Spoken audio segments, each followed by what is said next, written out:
You mentioned Sure. New York. Bernie Sanders wants... My home state. Your home state. And their home state now.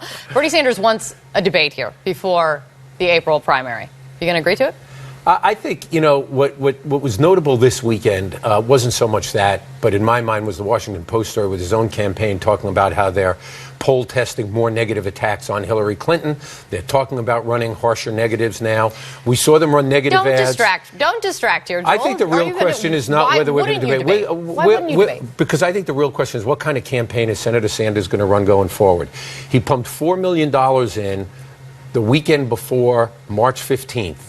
And he lost all 5 states on March 15th. They spent about $4 million running negative ads. That doesn't have anything to do with the debate, though. Why not let's see debate? The tone. This is a man who said he'd never run a negative ad, ever. He's now running them. They're now planning to run more. Let's see the tone of the campaign he wants to run before we get to any other questions. You guys, back in January, when there was this whole back and forth about debates, the Clinton campaign was open to more debates after that Flint debate was agreed to. Why not debate in New York? Because we agreed to debates up to a certain point. We're now out campaigning in these states. What's the risk?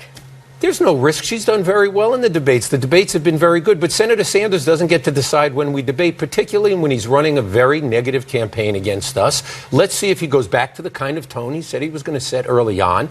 If he does that, then we'll talk about debates. But we're not going to talk about it. So no chance of a New York debate? I didn't say that. I said we're not going to talk about it. We're going to see what kind of tone he sets. If his campaign wants to run the kind of negative campaign and run negative ads like they did in North Carolina, in Illinois, all over the country on March 15th, that's going to be disappointing to a lot of Democrats who feel we have to start focusing on Republicans, whether it's Donald Trump or Ted Cruz, and about our differences so we win in November. That's what Democrats ought to be doing. That's what she's doing. Real quick, because always we're out of time.